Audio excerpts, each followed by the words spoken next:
Olá, a partir de agora você é nosso convidado a acompanhar uma conversa com a senadora Ana Amélia. E o nosso tema é a perspectiva de votação de propostas que, de certa forma, elas conversam entre si, elas têm uma articulação. Nós estamos falando da lei que regulamenta, por exemplo, o que seria o abuso de autoridade.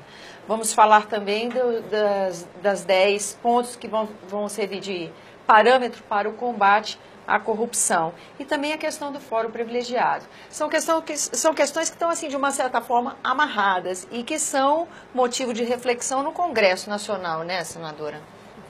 De fato, quando a gente fala em foro privilegiado, a gente está falando para o cidadão comum que nos acompanha, e eu te agradeço mais uma vez a oportunidade, Tânia, de um tratamento diferenciado e especial para detentores de mandatos parlamentares e para autoridades.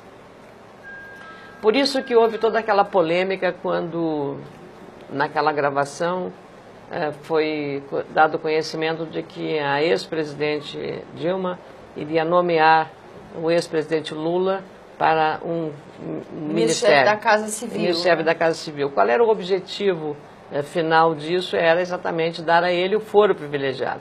Então, com isso fica mais fácil entender, porque foro privilegiado, a instância de julgamento pela Justiça é o Supremo Tribunal Federal, isso. Não é a Justiça comum. Eu, em princípio, sou contra foro privilegiado. Acho que nós, para tornar a sociedade mais justa, ela não deveria existir. Eu abro mão de foro privilegiado. Acho que, por acreditar na justiça do nosso país, penso que seria mais adequado e mais justo que nós tivéssemos, e nós tomássemos a iniciativa de dizer que abrimos mão desse foro especial. Mesmo porque esse foro especial foi resultado de um momento, de uma circunstância histórica, né?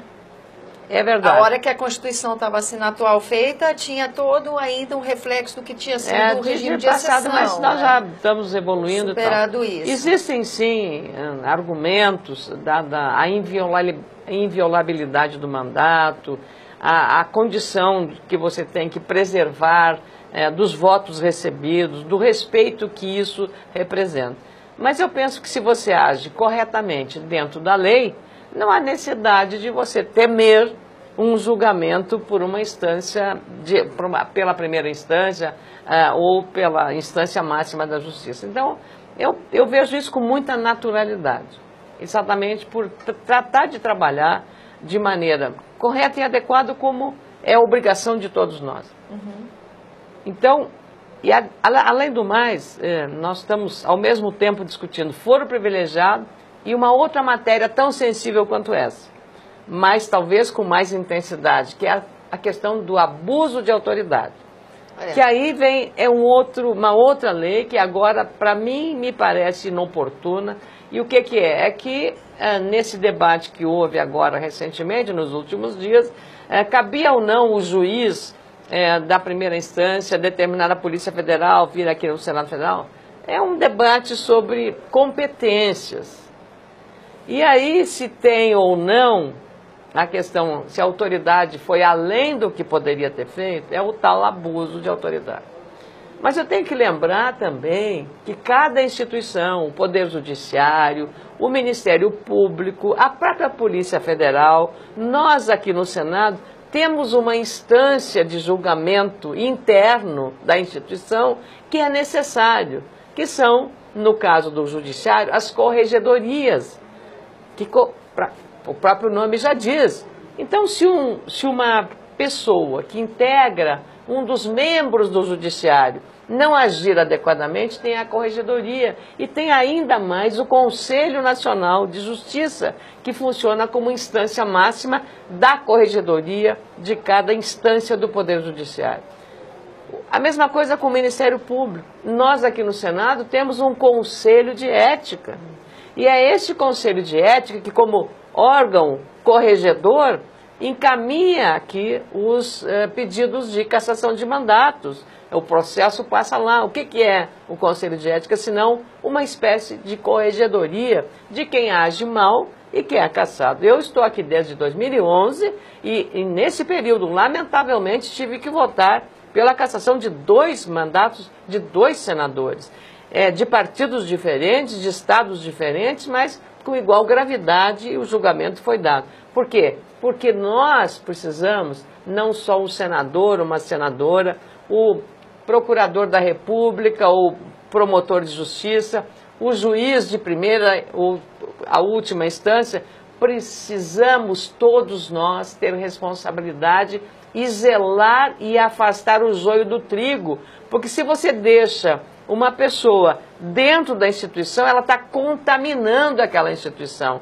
Então, é nessa medida que as corregedorias têm essa responsabilidade e precisam também, aí eu chamo a atenção, cada uma tem que estar atenta para corresponder à sociedade quando um membro da instituição, Judiciário, Ministério Público ou Polícia Federal ou nós do Senado, que responda rapidamente quando um dos seus membros comete um erro grave, que tenha implicações, que haja agilidade no julgamento, que lhe dê ampla defesa, como prevê o regime democrático, a ampla defesa. Então, feito isso, para que nós temos a lei do abuso da autoridade? Isso agora, é um instrumento para combater o abuso, exatamente, né? Já existe isso. É preciso que não se exagere no exercício da sua autoridade. Ninguém está acima da lei. Essa é a frase, ninguém está acima da lei. Nem um magistrado, nem um promotor da República, um procurador da República, muito menos um senador da República ou um policial federal.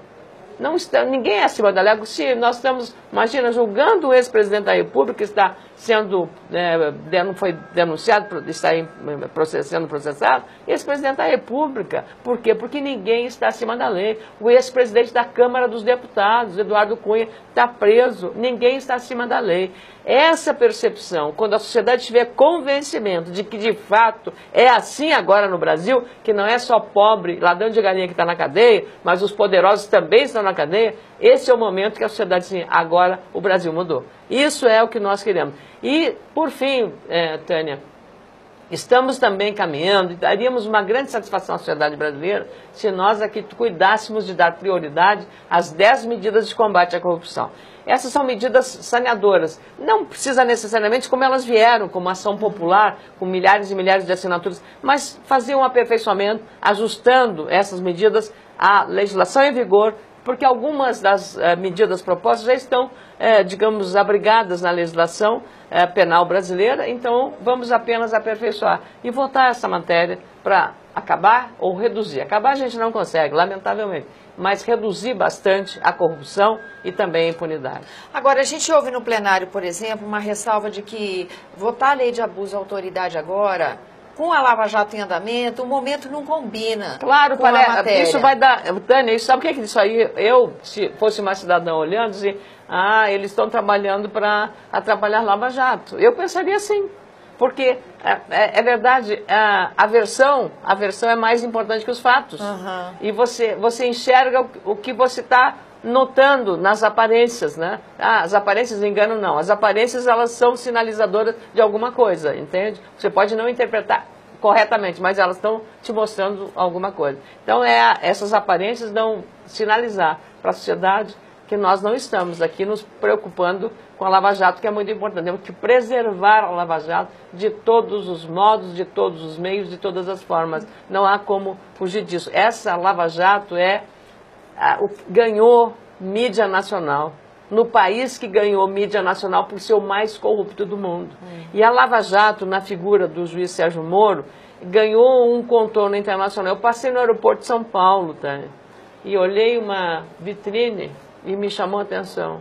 O juiz Sérgio Moro tem 3 livros sobre ele. 3 livros. É um juiz jovem, mas é um juiz corajoso de enfrentamento de uma situação nova no Brasil. Como eu disse, não é só pobre que vai para a cadeia, mas dono das grandes empreiteiras, lideranças políticas muito importantes.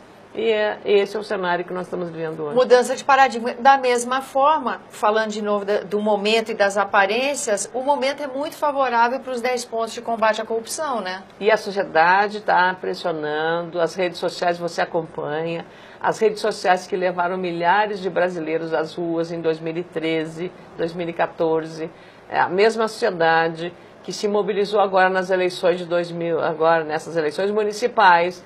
Não esqueçam do resultado das urnas no dia 2 de outubro, ele foi sinalizador de que a sociedade sim está fazendo a sua parte. Ela está mobilizada, está acompanhando e vai continuar cobrando. Então não podemos arredar o pé desses compromissos, porque depois que a sociedade aprendeu a ir para a rua, ela sabe qual é o caminho. Tá certo, senadora, muito grata pela sua presença aqui no nosso Obrigada. programa. Eu agradeço também você que nos acompanha. Lembrando que esse é o programa Argumento e você é o nosso convidado a fazer sugestões e críticas ao trabalho da TV Senado pelo 0800 61 2211, que é uma ligação gratuita.